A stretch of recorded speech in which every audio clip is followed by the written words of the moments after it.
Shalom, buenas tardes a todos, bienvenidos a una nueva charla. Shalom, Aníbal, Meli, bienvenida Elisa. Vamos a dar comienzo a la charla de hoy, hablando de los Jukot, de los Mishpatim, las leyes y estatutos, ¿sí?, de Yahweh que vienen en estos capítulos, por los cuales el hombre vivirá.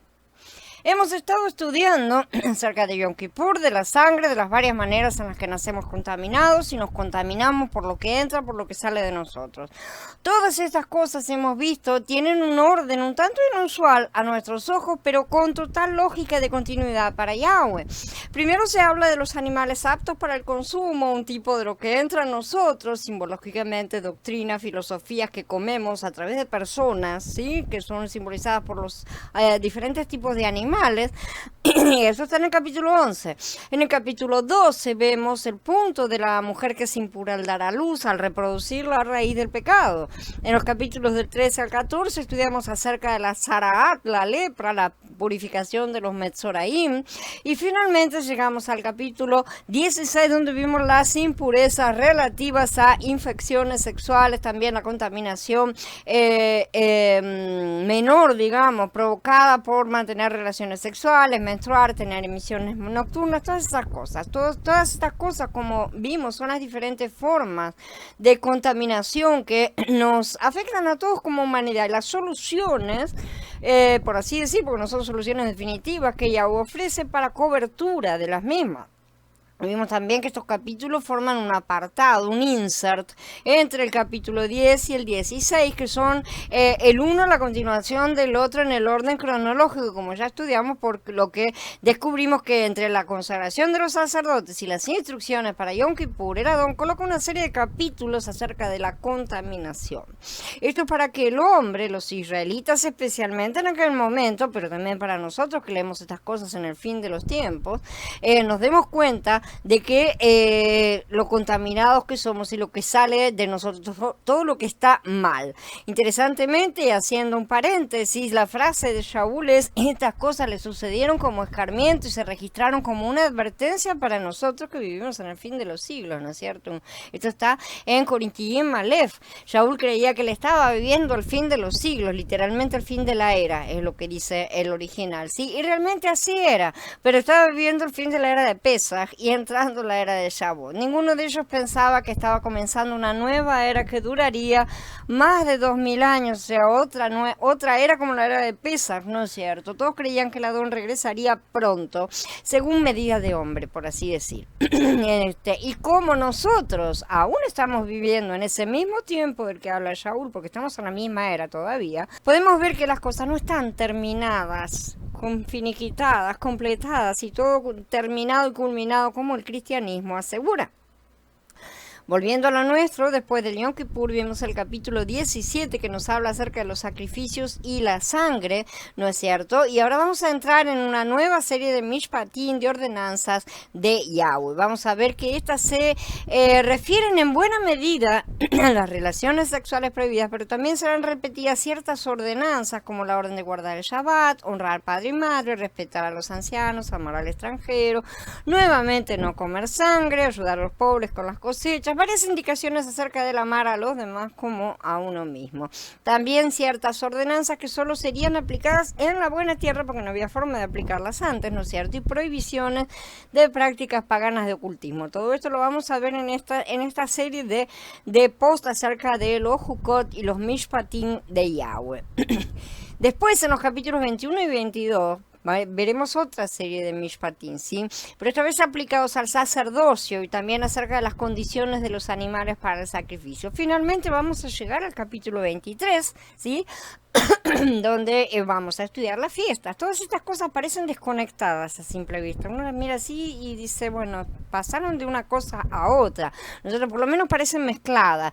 Pero este es el orden establecido por el Adón y no es en vano, ni es por azar. Él va enseñando la situación humana, entonces muestra la solución provista para todo el conjunto de contaminaciones del ser humano, tanto de su raíz de pecado como de las contaminaciones internas y externas que puede llegar a sufrir sufrir, sea a propósito o por accidente o negligencia, la solución proporcionada, la obra del Adón simbolizada en Yom Kippur, en la primera cabra, que es inmolada para proporcionar la sangre que cubre los pecados, en la segunda, que ha estado juntando a través de estos siglos los pecados que deberán ser imputados a Hasatán, ¿no es cierto?, que ya venía juntando, bueno, sigue juntando todos los pecados que los creyentes se entregan a Yahshua y que serán resueltos de forma definitiva en el momento del gran Yom Kippur del comienzo del milenio, que la gente llama el Hitgalut o el Apocalipsis, ¿no es cierto? Después nos muestra el resultado de esta raíz de pecado en diferentes formas de conducta que deben ser eliminadas. Vean bien, en el primer grupo son contaminaciones internas y externas, y pero en este segundo que vamos a ver se trata de comportamientos, es decir, de frutos, justamente. Y vamos a ver a continuación la solución que él ofrece a este asunto de las transgresiones. Las fiestas, es decir, el plan completo de Yahweh a través de las eras. No hay un orden arbitrario ni tampoco errores de copistas y la excusa más barata normalmente usada cuando no se tiene respuesta a algo en vez de simplemente admitir que uno no lo sabe, ¿no es cierto? Sino que hay una secuencia muy lógica. Presentación del problema, solución. Presentación de los frutos del problema, solución. Y no piensen que la solución que está siendo dada aquí es solamente un paliativo momentáneo, es un tipo. Y los tipos representan a la realidad de las sombras, pero no se quita una cosa, no se deja a la realidad sin su sombra, porque de cualquier manera forma parte. La realidad es la que proyecta la sombra, entonces no se tiran a la basura las cosas, a pesar de que obviamente no practicamos sacrificio, como ya lo hemos dicho, muchas veces eso no quiere decir que estemos liberados para hacer lo que se nos antoja. De cualquier manera siguen siendo todos los mandatos de Yahweh válidos absolutamente hasta que termine por completo la obra del Padre, y eso todavía falta, y falta bastante. Entonces, esto muestra realmente la riqueza de la obra completa de Yahshua, demuestra que no está terminada en plenitud porque aún está aplicando los resultados de su primer venida sobre la tierra y aún resta hacer la siguiente aplicación a la segunda venida, cuando venga entre las nubes, es decir, en su cuerpo.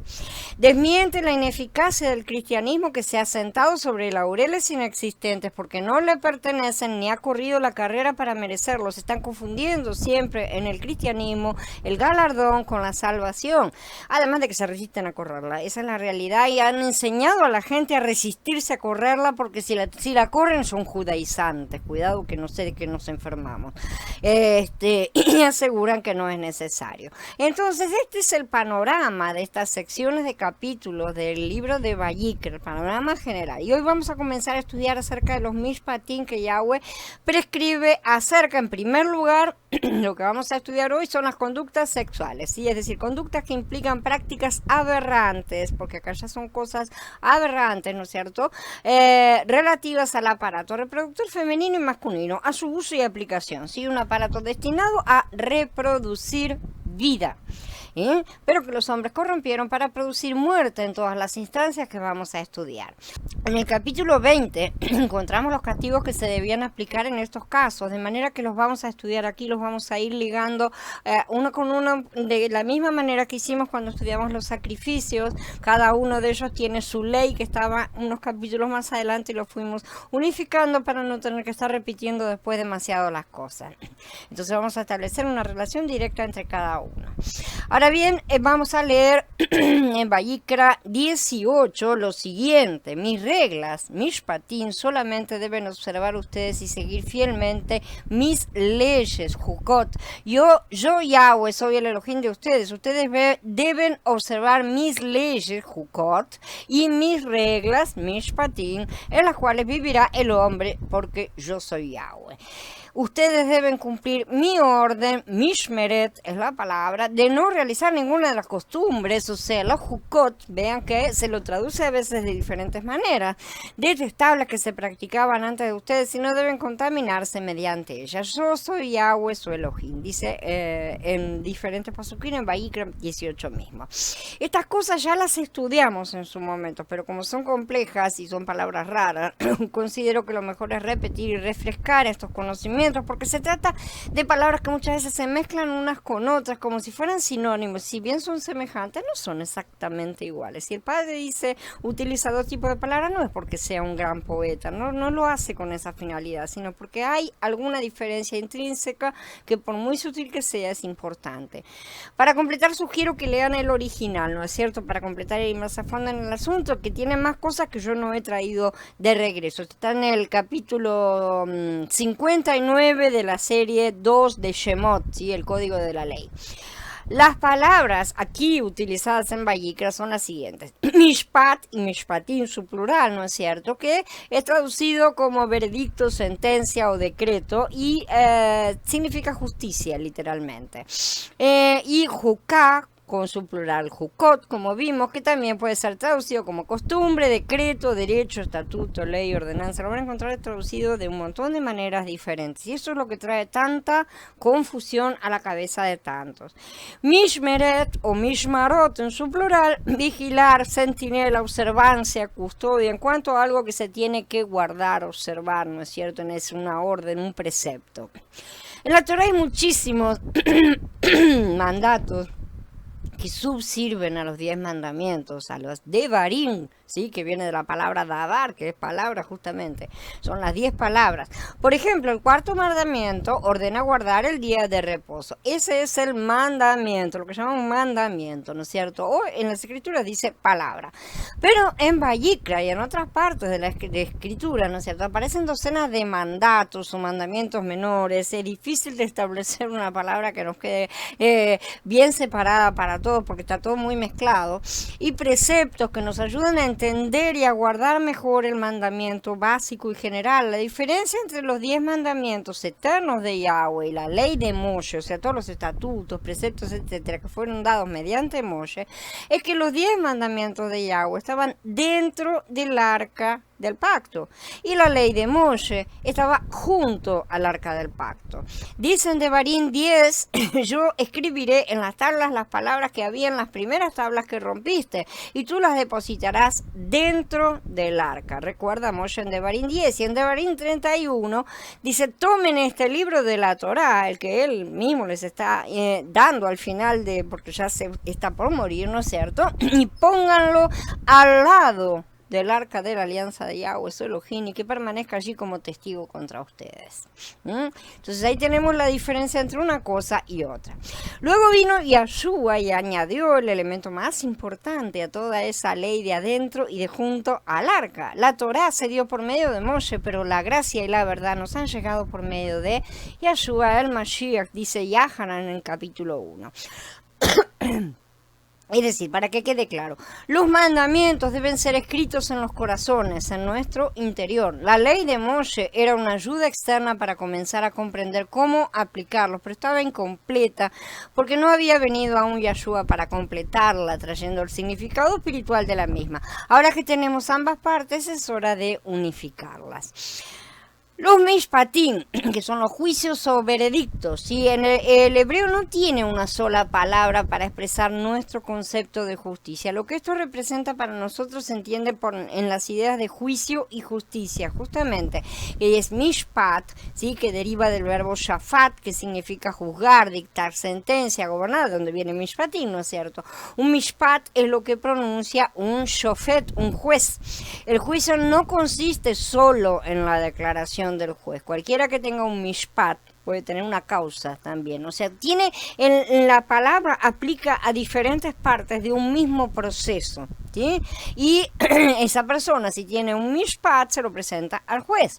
Y el juez establecerá un mishpatín también, ¿no es cierto? Un mishpat. Miren ahora, yo he preparado un caso, un mishpat.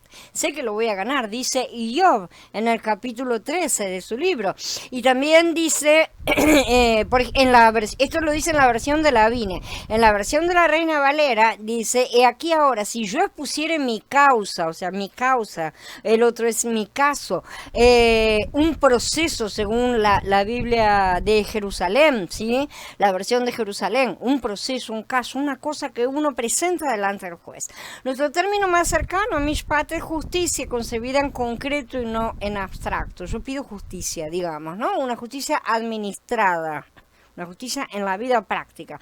Por lo tanto, mishpat también es un derecho, un reclamo legal, ¿sí? Que se realiza antes del juicio, que el juicio establece completamente si es que era real, ¿no es cierto? Uno que tiene un mishpat tiene un caso de justicia, entonces va y lo presenta delante de, de los sacerdotes, debía presentarlo porque el juez es Yahweh.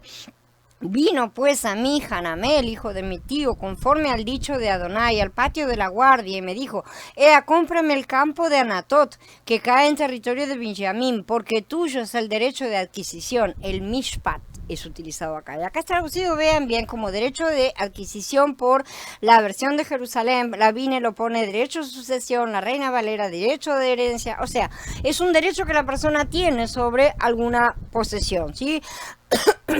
Entonces, el juez es el defensor correcto, es un vengador y es un goel. En este sentido, como una declaración judicial, el mishpat sienta un precedente al abordar el significado de la ley, ¿sí? Lo está sentando un precedente de cómo se aplica.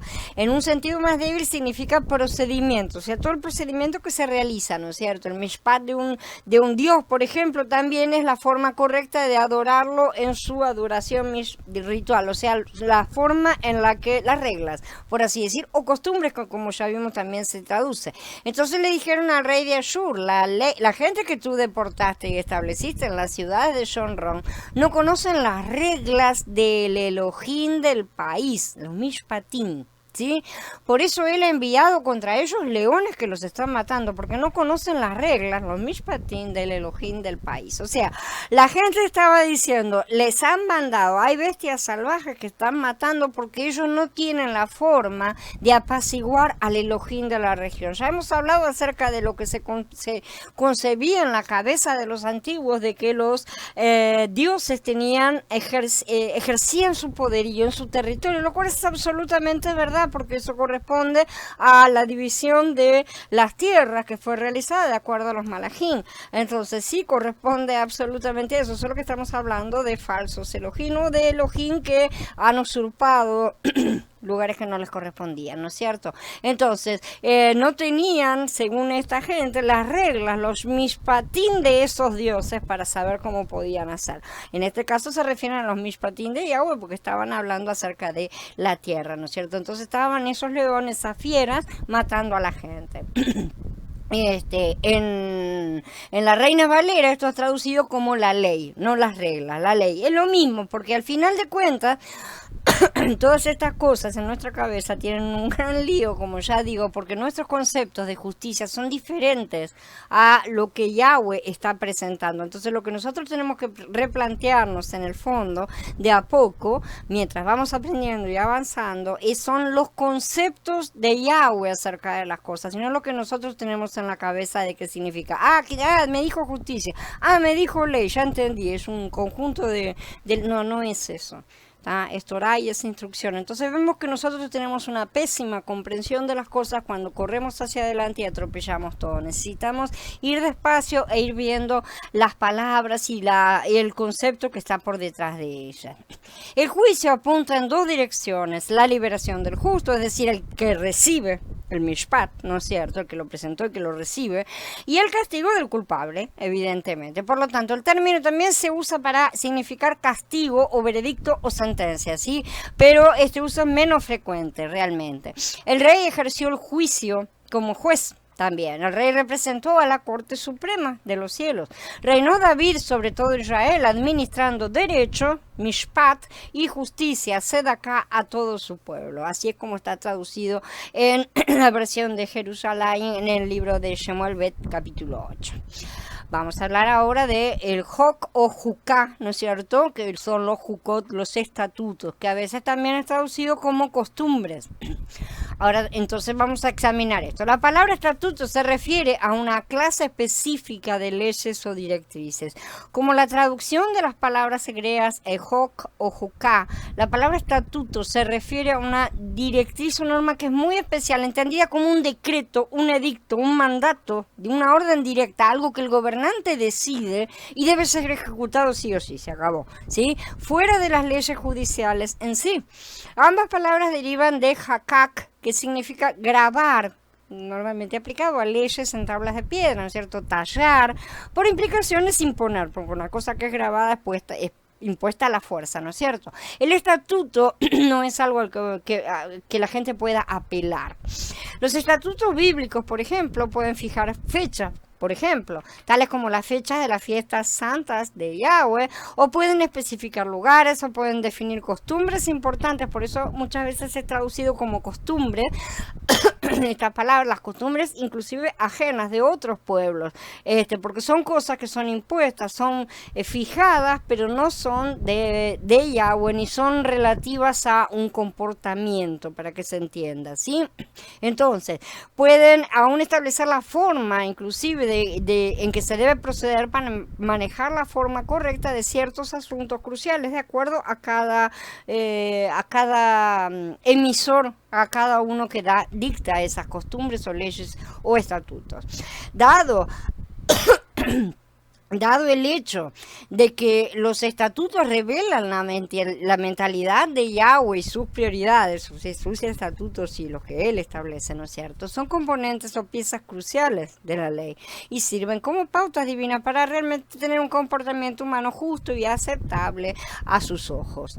Los mishmeret, ¿sí? Que son los preceptos, las reglas, ordenanzas. Por lo general, un precepto se entiende como alguna norma, una regla, una directriz que modifica o clarifica, explica mejor algún aspecto de un mandato o un mandamiento. De por sí, un precepto es también una forma de mandato en sí, no es que no lo sea, en el sentido que establece algo referente al mismo, ¿sí? Y no es verdad que los preceptos sean solo aquellos mandatos que instruyen a que no hagas, ¿sí? Que en hebreo son los lotase, los llaman, es decir, los preceptos de no hacer, ¿sí? Los mishmeret de no hacer. Por ejemplo, tenemos el de Shemot, tenemos el ejemplo de Shemot 20, ¿no es cierto? Todos los mandamientos. Hay igual número de preceptos que incluyen los hacer, que son justamente los hacer en hebreo. También algunos de los 10 mandamientos incluyen hacer y otros a no hacer. Entonces, la palabra mishmeret tiene diferentes traducciones, desde las más literales a las más espirituales, y es el femenino de la palabra mishmar, que significa guardia o vigilante. También prisión o cárcel, ¿sí? Porque deriva una cosa de la otra, derivan del verbo llamar, que propiamente quiere decir cercar alrededor, o sea, cercar tanto para tener en prisión como para vigilar o guardar, ¿sí? Entonces, como custodiar, como proteger, ¿no es cierto? No necesariamente que sea únicamente una cárcel. De manera que Mishmeret es lo que es vigilado, lo que es guardado, ¿sí? A veces es un prisionero, pero en este caso, de lo referente a la ley, es una ordenanza, una dabar dada por el Padre para que la guardemos. Como se puede ver, es difícil tratar de encontrar términos bien definidos para traducir las escrituras, porque la forma de pensar es diferente. No se trata de que las palabras no nos alcancen, sino que la manera de pensar es otra. Los conceptos en hebreo provienen de la palabra de la cual derivan, ¿sí? Guardar, vigilar en este caso, por ejemplo, y eso se pierde en las traducciones, porque no es lo mismo decir el guardamiento, por así decir, ¿no es cierto? Ya que estamos en guardar, que decir el estatuto. Ahí me las desconecta completamente las dos palabras y yo no entiendo cuál es la etimología y el significado intrínseco de la palabra. Entonces, podemos traducirla tanto como regla, precepto, ordenanza. En sí, para nosotros en castellano nos da la idea de que es algo que se debe cumplir, pero más importante aún es que recordemos que es algo que debemos cuidar y vigilar. Ese es el punto más importante. Necesitamos aprender a rescatar este tipo de traducción, este tipo de concepto que está escondido y que lo perdemos en las traducciones. Esto implica un cuidado mayor que simplemente cumplir una orden. Ciertamente es cumplir una orden, pero con mucha atención y esmero, y estar ahí vigilando todo el tiempo. El punto es que Yahweh asegura que guardar estas cosas que Él ordena traerá vida. ¿Será que eso era válido únicamente para el Tanaj, como aseguran los cristianos abolicionistas? La verdad es que no, porque Yahweh es un Elohim que no cambia y su palabra es eterna, así como sus ordenanzas. Las leyes que ordenó ayer siguen en igual vigencia hoy. El propio Yeshua reivindica que no pasará ni una jota ni un tilde de la Torah hasta que todo se haya cumplido. El problema es que el cristianismo asegura que ya se cumplió todo, ¿no es cierto? Y el cristianismo solo ve el cumplimiento de la primera parte de la obra, sí, pero faltan aún cosas por cumplir. No está todo perfecto y es ridículo decir que ya está todo terminado. Lo sabrían si no insistieran en tirar a la basura las partes que les explican lo que falta justamente. La soberbia humana del que cree que sabe es peligrosa siempre, sí, sobre todo para él mismo. Los que se levantan como decretadores, sí, son los que más lejos están del corazón de la Torah de Yahweh. Shalom Gaby, Johnny, Blanca. Shalom Luis, Aníbal, ya te vi. Mishpatín sobre moralidad sexual. Primera parte, diferencias entre los creyentes y el mundo. Este capítulo 18 es uno de los pasajes más extensos y directos de las Escrituras que refleja la voluntad y los mandamientos de Elohim con respecto a la expresión de la sexualidad humana, y está visualizada desde un aspecto superior a la simple reproducción física, que no es que esté mal, sino que acá está tomado desde más arriba todavía. Estas son las palabras de Elohim y como tales tienen una autoridad muy superior a las palabras, opiniones, teorías, deseos, sentimientos, anhelos de cualquier persona que trate de meter su dedo en el medio. Y aquí encontramos una vez más el punto de que la sexualidad humana juega un papel bien grande en las Escrituras. Se lo menciona muchas y muchas veces y muy repetidas veces y desde diferentes aspectos. ¿Por qué? Porque la sexualidad es la base de propagar vida física, por empezar, una vida física que Elohim creó para operar y multiplicarse de esta manera, pero que es un tipo, sobre todo, lo más importante, de la propagación de la vida espiritual. Y cuando decimos la propagación de la vida espiritual, estamos hablando de la propagación de Yahweh mismo.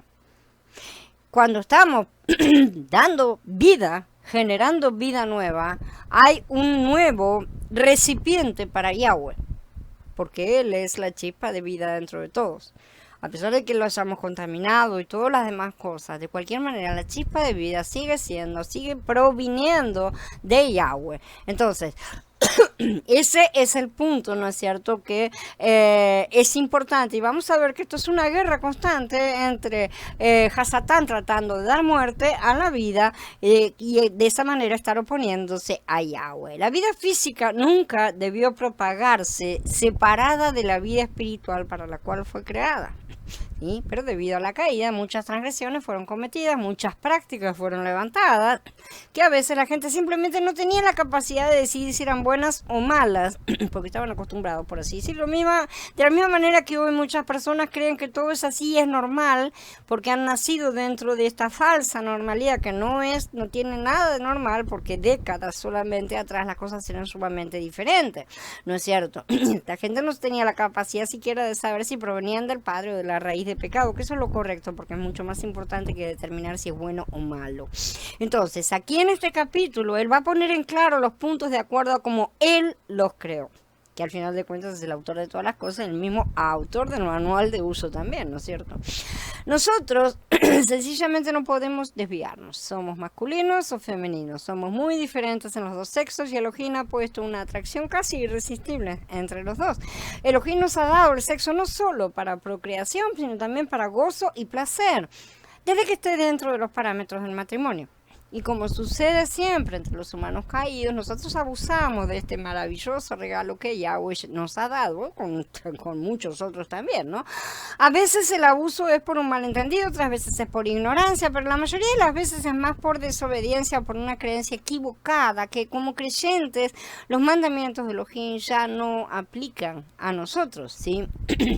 Ahora bien, aun cuando la congregación habla y desea la unidad, lo que nosotros encontramos en la Torá y también en el Brit Hadashah, si verdaderamente lo leyéramos y confiáramos en lo que dice, se refiere a que este extenso y constante patrón de Elohim de división, elección y separación como medio, es un medio para alcanzar un tipo de unidad divina, ¿sí? Ese es el punto. Él divide elige, separa para alcanzar la unidad. No es al revés como nosotros hacemos, es separar para entonces unir. No unir a tontas y a loca como hacemos nosotros. Yahweh establece las dinámicas y las reglas de lo que es aceptable a Él.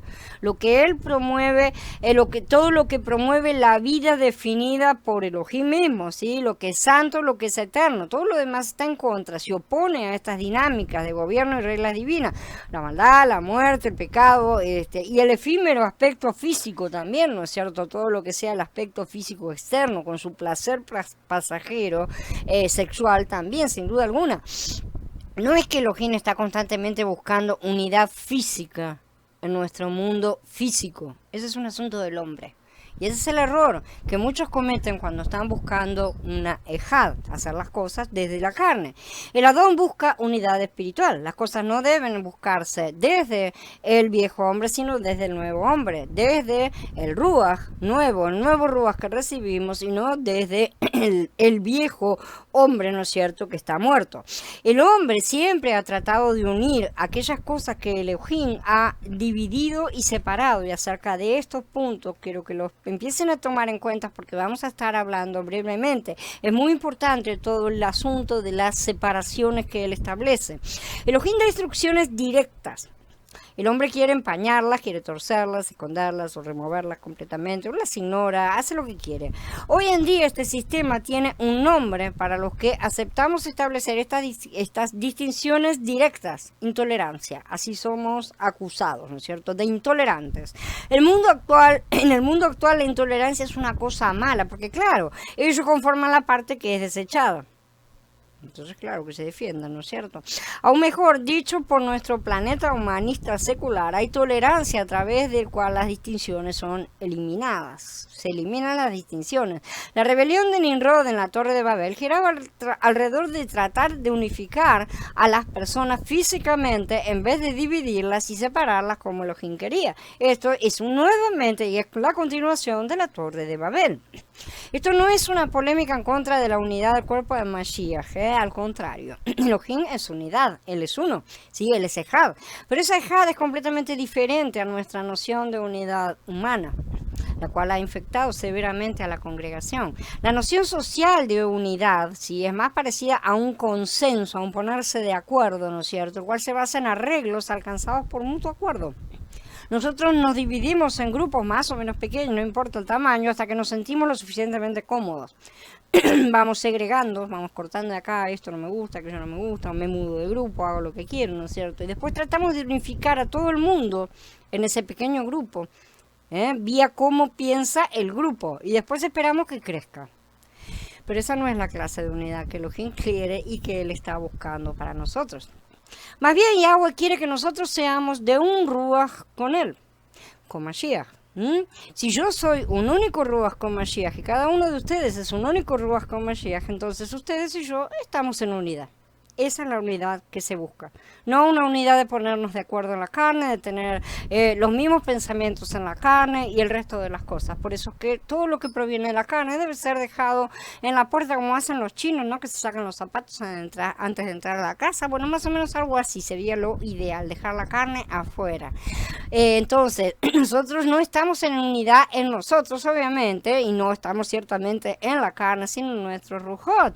Yo no le doy la mano a ustedes, sino que tomo la mano de Mashiach. Mi Mashiach toma la mano de su Mashiach. Esa es la cosa, ¿sí? Así nos abrazamos, no en nosotros mismos, sino en nuestros nuevos hombres interiores, ¿sí?, que son los que se abrazan en su rujot. Es una cosa que es espiritual totalmente. Esto no puede realizarse físicamente. Lo que se haga físicamente no pasa de palmaditas en las espaldas, mientras con la otra mano probablemente haya puñales. Así que solamente de esta manera estamos unificados en verdad, en Ruach y en verdad, como dijo el Adón, ¿sí?, no en la carne, no en el cuerpo y no en el físico, porque esta carne que tenemos va a desaparecer.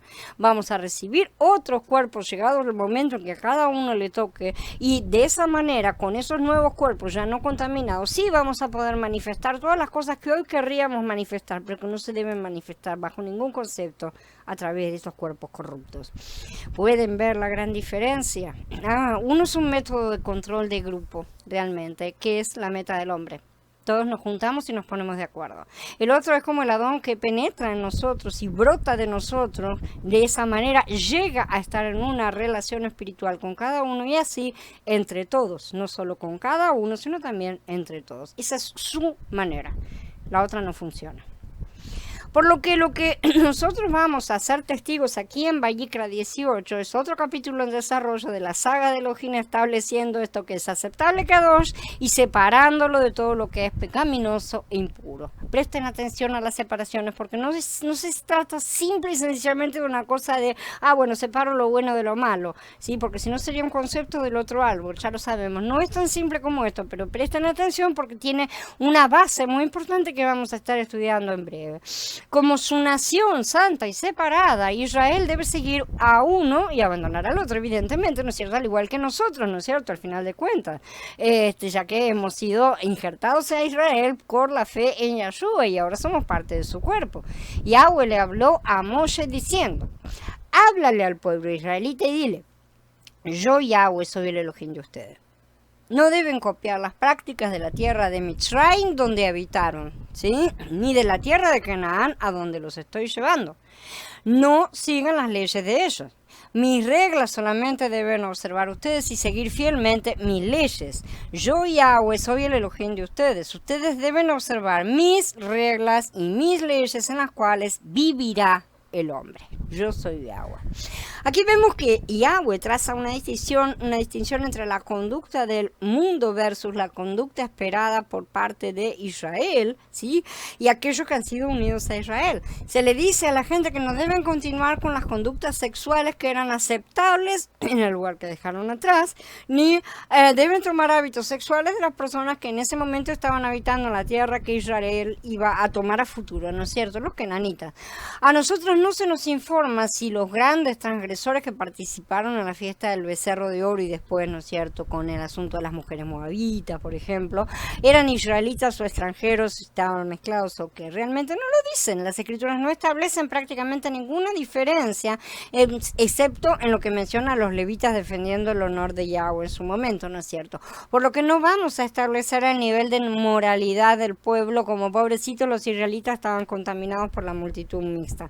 Una reivindicación más de la carne humana que hacen algunos grupos. Sin embargo, todos ellos conocían, al menos de oídas, las prácticas de otros pueblos, las conocían porque habían estado viviendo en medio de Egipto, por lo menos esas las conocían y las otras con certeza sabían y habían escuchado, ¿sí? Entonces, esas cosas siempre corren, ¿no es cierto? Y la gente siempre aprende acerca de eso. Entonces, no hay nada que hayamos encontrado hasta ahora que diga que estos israelitas vivían en un estado de repugnancia en Egipto con prácticas extrañas. No hay nada que diga eso, sí, pero tampoco que ellos estuvieran particularmente preocupados por la naturaleza inmoral de la sociedad de la que vinieron, ni de la que eventualmente encontrarían en Canaán, porque si no Yahweh no necesitaría advertirles, evidentemente. Era Yahweh el que estaba disgustado y preocupado, ¿sí? Y él iba a hacer a Israel consciente de su repulsión, les iba a enseñar a ellos a adoptar su camino. Mucho de esto era relativamente nuevo para los israelitas, según vamos a ver y a discutir en unos minutos. Me gustaría que, como ya mencionamos, se dieran cuenta de que estas reglas son presentadas como la continuación de los mishpatim que ya estudiamos en Shemot, ya lo dije, ¿no? Una ampliación práctica de los 10 mandamientos. No desconectemos las cosas solo porque las hemos visto unos cuantos posts atrás. Estos nuevos mishpatim son anunciados a Israel de la misma forma. Yo, Yahweh, soy el Elohim de ustedes. No deben. Y después viene la lista de lo que deben y no deben hacer. Ahí empieza. Entonces, igual que con los 10 mandamientos, no se da mucha razón de las decisiones que Elohim ha hecho en lo que respecta a cómo Israel va a tratar con la moralidad sexual, fuera del principio fundamental de sean santos porque yo soy santos. Ese es el punto. Aunque las cosas que Elohim prohíbe están más allá de una irritación menor para él. No es una cosa que me molesta un poquito, ¿sí? Las mismas son detestables, son una abominación. Él aborrece estas conductas y vamos a comprender sus motivos, porque no están tan alejados de nosotros que no podamos comprender el principio de oposición entre la vida y la muerte.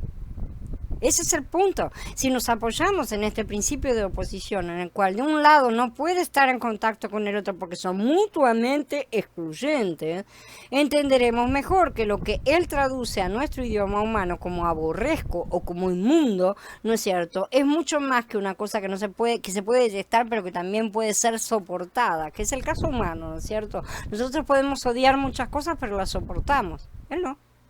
Nosotros podemos tener mucho asco de ciertas cosas y considerarlas inmundas, pero de cualquier manera se mantienen ahí a nuestro alrededor. Él no. Entonces, en nuestro caso se trata de opuestos en estas cosas, perdón, se trata de opuestos que no pueden subsistir uno en presencia del otro, en el caso de Yahweh, ¿no es cierto? Esto es una cosa de subsistencia. Así que vos prender la luz, se acabaron las tinieblas, señores, no hay más.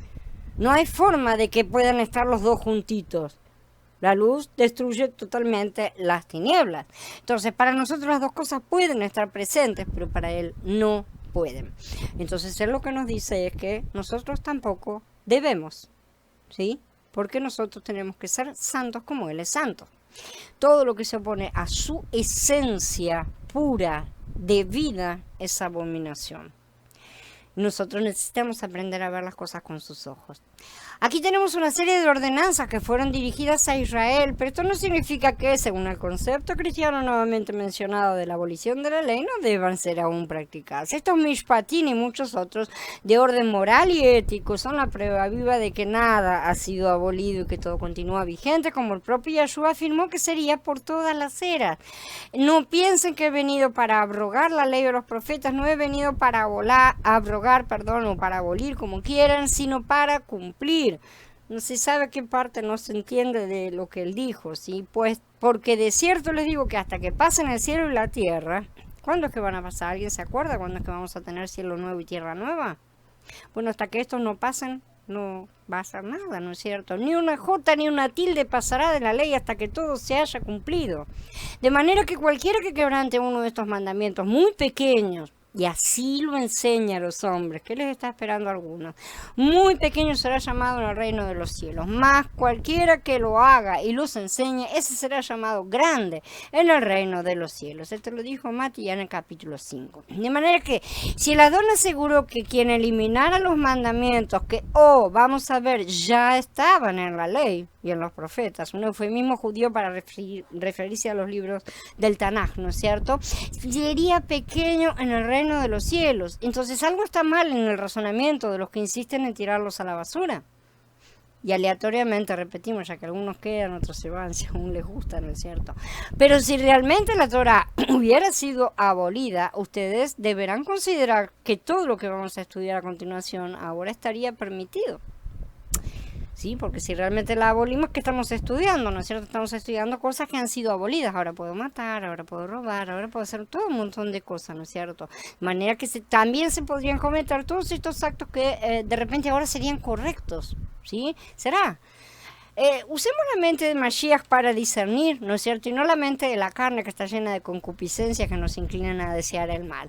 Que no hay abolición alguna, sino únicamente reemplazo de ciertos tipos por la realidad de Mashiach, y no de todo tampoco siquiera, lo demuestra el hecho de que estas leyes que encontramos en Vayikra son defendidas en el Berij Hadashah, que también prohíbe el incesto, que vamos a estudiar, el adulterio, la homosexualidad, ¿no es cierto? Y les dejo todos los links para que se vean, porque en su momento los vamos a citar todos, ¿no es cierto? Son cosas que también se prohíben allá.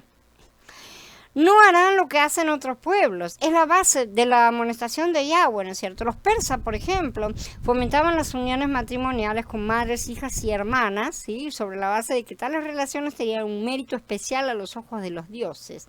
En todos los sentidos, el mundo occidental moderno se está alejando cada vez más de una moralidad sexual guiada por las escrituras. Está un desastre total. Sin embargo, toda persona tiene un cierto sentido del bien y del mal cuando se trata de asuntos sexuales, solo que muchas veces es abortado cuando es chico.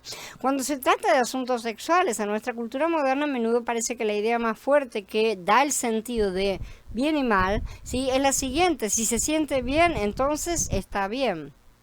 O sea, traducido en palabras satánicas, haz lo que quieras, será el todo de la ley. Esto es este lema. Este retorcido sentido de lo correcto y lo incorrecto sexualmente ha hecho un daño tremendo en nuestra cultura que, como lo ha hecho a través de toda la historia, el sexo ha sido desde el comienzo una de las armas preferidas de Satán. Es importante que los creyentes vivan de acuerdo con el sentido del bien y del mal, ¿sí? Vida más que otra cosa, que de Elohim en lo que se refiere a los asuntos sexuales, sino que hagan como hace la cultura que los circunda. 7 veces en la introducción y en la conclusión de Vayikra 18 se le da a los israelitas el mandamiento de no actuar como las naciones. 7 veces. Es conclusivo, ¿no es cierto? No deben copiar las prácticas de la tierra de Mitzrayim donde habitaron, ni de la tierra de Canaán donde los estoy llevando. No sigan las leyes de ellos. No se contaminen en ninguna de sus maneras. Que por esas cosas fue que se contaminaron las naciones que estoy expulsando delante de ti. Pero ustedes deben observar mis leyes y mis reglas y no deben hacer ninguna de esas cosas detestables, ni el ciudadano ni el extranjero que residen entre ustedes, porque todas esas cosas detestables las hacían la gente que estaba en la tierra antes que ustedes y la tierra se contaminó. Todo el que haga cualquiera de esas cosas detestables, las tales personas serán cortadas del pueblo. Ustedes deben cumplir mi orden de no inmiscuirse en ninguna de las prácticas detestables que se practicaban antes de ustedes y no deben contaminarse mediante ellas. Yo soy Yahweh, su Elohim. En contraste radical con el pensamiento de gran parte de la cultura occidental moderna, las escrituras tienen un mensaje bastante profundo y claro, directo. La actividad sexual de las personas tiene un gran significado para Elohim, como lo tiene para todo el mundo espiritual. Y no es un acaso y no es una cosa que no exista ese mundo. Shalom, Eduardo. Mishpatim sobre moralidad sexual. Segunda parte. Leyes contra el incesto. Ninguno de ustedes deberá allegarse a algún pariente carnal para descubrir su desnudez. Yo soy Yahweh, dice en el Pasuk 6 del capítulo 18. Este es el resumen de lo que se detalla a continuación. Todos los casos que deben evitarse se refieren en estos Pasukim al incesto. Relaciones entre parientes carnales o políticos también están incluidos, sea políticos por casamientos, como lo llamamos nosotros hoy, que en muchos casos establecen también prohibición legal en la actualidad. ¿Sí? Pero que en la antigüedad eran considerados como pasando a ser carnales directamente. Este es el caso de los hijos adoptivos, los esposos y esposas de hijos e hijas, etcétera, ¿no es cierto? Ninguno de ustedes deberá llegarse a algún pariente carnal para descubrir su desnudez. Yo soy Yahweh. La desnudez de tu padre, esto es, la desnudez de tu madre, no la descubrirás. Ella es tu madre, no descubrirás su desnudez. No descubrirás la desnudez de la esposa de tu padre, es la desnudez de tu padre. La desnudez de tu hermana, hija de tu padre o hija de tu madre, sea nacida en la casa o fuera, no descubra su desnudez. La desnudez de la hija de tu hijo o de la hija de tu hija, no descubra su desnudez, que la desnudez de ellas es la tuya. La desnudez de la hija de la esposa de tu padre, que haya nacido en la casa de tu padre, ella es tu hermana, no descubra su desnudez. No descubras la desnudez de la hermana de tu padre, ella es parienta de tu padre. No descubras la desnudez de la hermana de tu madre, que ella es parienta de tu madre. No descubras la desnudez del hermano de tu padre, no te acerques a su esposa, ella es tu tía. No descubras la desnudez de tu nuera, es la esposa de tu hijo, no descubrirás su desnudez. No descubras la desnudez de la esposa de tu hermano, es la desnudez de tu hermano. No descubras la desnudez de una mujer y de su hija, ni te cases con la hija de su hijo, ni la hija de su hija para descubrir su desnudez. Ellos son parientes, esto es depravación. No te cases con una mujer como rival de su hermana para descubrir su desnudez mientras la otra viva. Esto está en los Pasukim del 6 al 18. Vamos a tomarnos unos cuantos minutos para definir unos cuantos términos que vamos a encontrar en muchos lugares en la palabra Elohim. Por ejemplo, descubrir la desnudez y su propia carne. Muy específicamente usados estos dos aquí, ¿no es cierto? Algunas de estas cosas ya las estudiamos cuando el asunto del pecado de Ham contra Noah, ¿no es cierto? Y la maldición de Canaán, esto está en el capítulo 20 de la serie 1 de Bereshit. A lo que se refiere con descubrir su desnudez es a tener relaciones sexuales con la pareja de la persona. Eso descubre la desnudez de la persona. Esto queda claro en el Pasuk 7.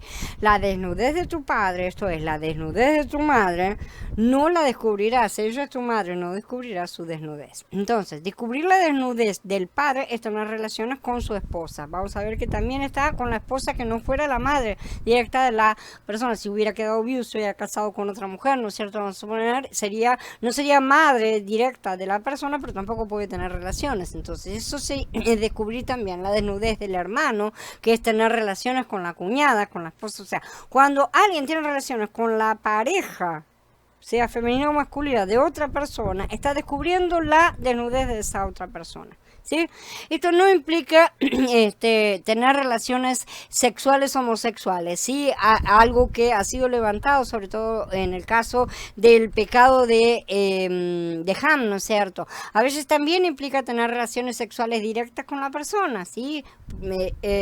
Por ejemplo, con el caso que dice no descubras la desnudez de la hermana de tu madre. Ahí, por ejemplo, la desnudez de la hermana de tu madre es no tengas relaciones con ella. Se utiliza de las dos maneras, pero a veces que dice no descubras la desnudez de tu padre, no quiere decir que necesariamente la persona haya tenido relaciones sexuales con el padre. Ahora bien, este pasuk termina diciendo, ya que ella es la carne de tu madre. Cuando las escrituras hablan de su propia carne, en ese sentido, se está refiriendo a la definición bíblica de parientes cercanos. Y esto es lo que implica la parentela según Yahweh. Y en este caso es la hermana de la madre, que es su propia carne según las escrituras. Hay una relación carnal entre ellas que hace que el sobrino no pueda pensar en tener relaciones con ella. La idea es que un hombre no debe tener relaciones sexuales con una mujer que cae dentro de ciertos parámetros de aquellos que son partes de la familia, ¿no es cierto? Y se cortan todas ese tipo de probabilidades. Considerando que las relaciones conyugales en el restante de las escrituras giran alrededor de este conjunto de mandatos, vamos a definir unos cuantos términos más como consanguíneo y parientes del cónyuge, ¿sí? Básicamente consanguíneo quiere decir que está relacionado genealógicamente, ¿no es cierto? Por sangre. Y pariente quiere decir que es el pariente por medio del matrimonio, es el pariente político, como ya dijimos. Se ha unido a una familia en particular y por lo tanto no hay una relación genealógica o de sangre, o habrá alguna a veces que es lo suficientemente lejana, puede serlo como para no ser considerada. Desde un punto de vista legal, lo que ha sido establecido aquí en Vayikra 18 son las reglas de lo que constituyen las relaciones consanguíneas, exactamente, hasta donde una persona es pariente muy cercana que prohíbe la unión entre esas dos personas, ¿sí? Y cuando es lo suficientemente distante, ¿no es cierto? Esto es importante porque en los días de Moshe era deseable casarse con un miembro de la familia, sobre todo de la misma tribu, ¿no es cierto? Por lo que la pregunta era cuán distante ese miembro necesitaba ser para ser elegible, ¿no es cierto? A fin de llegar a ser un compañero de casamiento aceptable. El casarse dentro del clan o de la tribu era promovido como una cosa buena, una cosa importante, sobre todo lo vamos a ver después con el tema de la tierra, ¿no es cierto? Un hombre casándose con una prima era visto casi como una compañía ideal, prácticamente, pero ya vemos que no todos los miembros de una tribu podían ser elegibles. El capítulo 20 continúa las lecciones de Elohim sobre la santidad para la población general de Israel. En el capítulo 20, Yahweh retrocede y dice, si haces cualquiera de estas cosas prohibidas que te he dicho que no hagas, entonces esto es lo que te va a pasar, básicamente. Aquí también vamos a poder ver cuáles crímenes en contra de Yahweh él ve como los más ofensivos a él, ¿sí? De acuerdo con la severidad del castigo que prescribe a cada uno. En esto también vamos a estar uniéndolos para que se vea cuál es el castigo todo junto. Entonces, al leer el capítulo 20, la estructura general es que nosotros nos movemos entonces de las transgresiones más serias en contra de Elohim, ¿sí? Las cuales requieren que el transgresor transgresor pierda su vida, descendiendo un grado de castigo, ¿sí? Hasta el nivel en que la persona es solo cortada de alguna manera, ¿sí? Solo vamos a ir viendo caso por caso. Por favor, mantengan en mente que cada transgresión detallada aquí, de cualquier manera, a pesar de que no implique un castigo total de muerte, es terriblemente seria. ¿Sí? No hay una transgresión menor en el sentido de que te voy a dar un chastazo en la cola y se terminó, o vas a tener una purificación como en los casos de una relación sexual entre marido y mujer, ¿no es cierto? Que tiene una purificación y listo, después de determinado el día se termina esa contaminación, ¿no es cierto? Entonces hasta los pecados de los niveles más bajos que vamos a ver, en los cuales la persona es cortada, pero no muerta, sí, son llamados abominables por Elohim de cualquier manera. Acá estamos hablando de aberraciones, de conductas aberrantes directamente. Aplicado al pensamiento moderno legal, cada una de estas transgresiones morales son delitos serios. El asunto es análogo a si un crimen es una ofensa que merece la pena capital, o si se trata de un crimen que merece cárcel de por vida. Pero de cualquier manera son cosas, tal vez la persona no pierda la vida, pero de cualquier manera en ese momento no había cárcel, dentro de la cultura no había cárceles, pero sí iba a ser cortada del pueblo, por lo tanto iba a ser expulsada. Entonces, no hay aquí penas intermedias. Por otro lado, es bueno comprender que estas transgresiones son absolutamente voluntarias. No estamos aquí hablando de transgresiones que no se sepan, ¿sí? Las personas saben lo que están haciendo, ese es el punto. No hablamos de errores, transgresiones por ignorancia, bajo ningún concepto. Por ese motivo no hay perdón, justamente, de la misma forma que no hay sacrificios para pecados que hayan sido cometidos con total intención. Acuérdense que lo estudiamos, porque esto implica desobediencia absoluta y directa. Si un hombre comete adulterio con una mujer casada, cometiendo adulterio con la esposa de otro hombre, al adúltero y a la adúltera se les dará muerte. Si un hombre se acuesta con la esposa de su padre, es la desnudez de su padre la que ha descubierto. A los dos se les dará muerte. Su culpa de sangre está sobre ellos. En este caso no es la madre, sino una esposa con la que se ha casado. Si un hombre se acuesta con su nuera, a ambos se les dará muerte. Han cometido incesto. Su culpa de sangre está sobre ellos. Si un hombre se acuesta con un varón como se acuesta uno con una mujer, los dos han hecho algo detestable, se les dará muerte. Su culpa de sangre está sobre ellos. Si un hombre se casa con una mujer y con su madre es depravación, tanto a él como a ellas los echarán al fuego para que no haya depravación entre ustedes.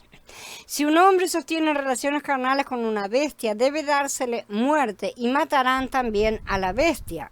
Si una mujer se allega a alguna bestia para aparearse con ella, matarás a la mujer y a la bestia. Ambos deben morir, su culpa de sangre está sobre ella. Esto está en los Pasuprim del 10 al 16. Otras prohibiciones sexuales le siguen en el Pasuk 17, pero el castigo diferente las vamos a ver en breve. El castigo no parece ser tan severo como la muerte, pero realmente es más o menos lo mismo, porque es ser cortado, como decimos. Para todo propósito práctico, esto se está refiriendo a la desvinculación permanente, ¿sí? La misma implica desvinculación espiritual de Yahweh también. Ya que la única nación santa, con las únicas personas santas, es Israel, ¿no es cierto? Todo lo que sea cortado deja de ser kadosh automáticamente. Todas las otras naciones están por definición sin relación con Elohim. Esto lo hablamos aquí históricamente de esta manera, pero es exactamente lo mismo en la actualidad, aunque no hablemos de naciones y hablamos de personas. Las que no han sido injertadas están fuera, ¿sí? Y por lo tanto no son consideradas kadoshim. Desvinculación aquí quiere decir que una persona es removida como miembro de un grupo santo y es relegada al grupo impío o común. Esto es lo que sucedía, como hemos visto, en muchos casos diferentes de contaminación y de distintas cosas, pero en estos casos será el castigo, ¿no es cierto?, de la expulsión, digamos. Dice, si un hombre se casa con su hermana, hija de su padre o de su madre, de modo que él vea la desnudez de ella y ella vea la desnudez de él, es una vergüenza. Ambos serán cortados a la vista de sus parientes, o sea, son expulsados de sus tribus, ¿sí? Él ha descubierto la desnudez de su hermana, llevará su culpa. Si un hombre se acuesta con una mujer en su regla y descubre su desnudez, ha expuesto su flujo y ella ha expuesto el flujo de ella. Ambos serán cortados de entre su pueblo. No descubrirás la desnudez de la hermana de tu madre o de la hermana de tu padre, porque descubrir a su parienta carnal llevarán su culpa. Si un hombre se acuesta con la esposa de su tío, es la desnudez de su tío la que ha descubierto. Llevarán su culpa, morirán sin hijos.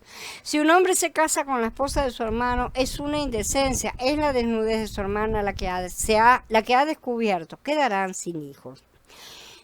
Dice, si un hombre se casa con la esposa de su hermano, aquí vemos un caso en el que o bien hay bigamia o ha habido un divorcio o un repudio de la mujer. Un hermano se ha casado con la mujer, la ha repudiado o algo así, y el otro viene y quiere casarse con esa mujer. Esto está en contraste con las leyes del levirato. Vamos a prestar atención, porque yo sé que me van a levantar ciertas preguntas y ya las estoy respondiendo, así que escuchen. Esta ley del levirato es la ley que implica que un hombre está obligado a casarse con la viuda de su hermano si ella no ha procreado un heredero varón, ¿sí? Para prolongar el nombre del hermano. La meta es que la mujer tenga un hijo por medio de su cuñado, el cual será adjudicado al muerto. Este caso está permitido, pero el otro no. Acá tenemos el caso de una mujer que es viuda. En el otro caso, es la mujer del hermano que todavía está vivo y probablemente el caso se refiera a un rechazo de alguna novia por alguna causa, ¿no es cierto? Una cosa que podía suceder, o algún divorcio.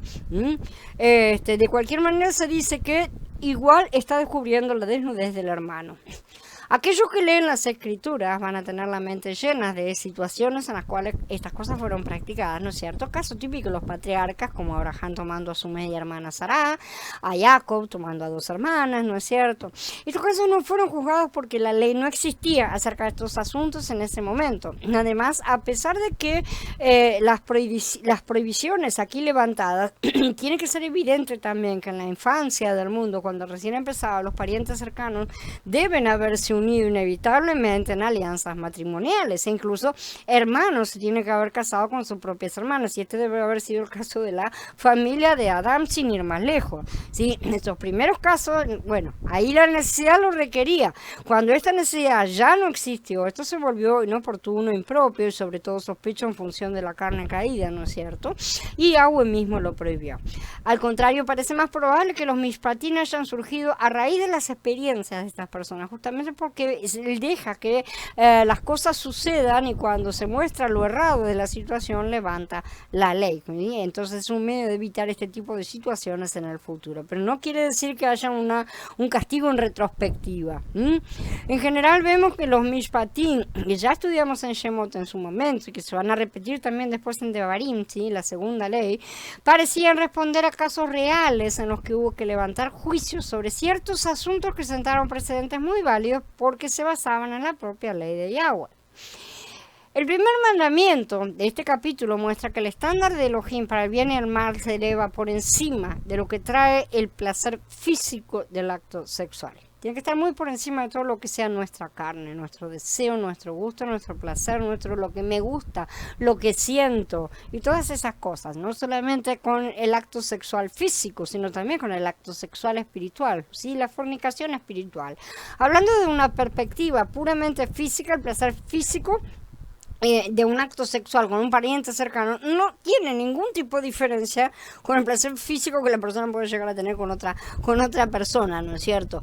Pero Elohim nunca quiso que la búsqueda del placer físico fuera el propósito más alto y más elevado y el foco central del acto sexual. Él quiso que significara más, que fuera una parte importante de lo que une a un esposo y una esposa en una relación en la cual los dos se convierten en una sola carne. Y esto es importantísimo. Una vez más les pido que guarden estas cosas, porque vamos a entender en breve cuál es la importancia de estas dos cosas, lo que sea, porque hay muchas, vamos a ver en las escrituras, que son separadas o que son juntadas para ser una sola.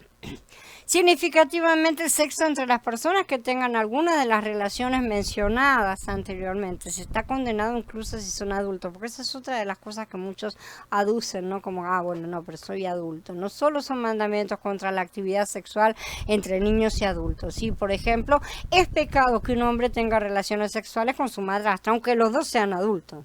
No importa, ¿no es cierto?, la edad, así como fue el caso que vemos en Korinki Aleph, en el capítulo 5, de ese hombre que se había casado con su madrastra. Está mal que un hombre tenga relaciones sexuales con su hermana adoptiva, aunque los dos sean adultos y estén dando el consentimiento. No es aprobado. En lo que respecta a este pasuk 16, un hombre no pudiéndose casar con la esposa de su hermano, es una excepción mayor, ¿no es cierto? Esta es la obligación del levirato, pues, como ya hemos dicho, no se olviden de que el levirato es una ley que ya establecida, pero estamos hablando aquí de un caso en el cual la persona es viuda y esa es la excepción que hace a esta regla. En las próximas charlas vamos a seguir viendo porque hay más mandatos acerca de todos estos asuntos sexuales. Ahora bien, habiendo terminado la charla, vamos a dar por encerrado y dentro de un poco vamos a tener la reunión para hablar acerca de estas cosas. Shalom a todos, hermanos, y sean bendecidos.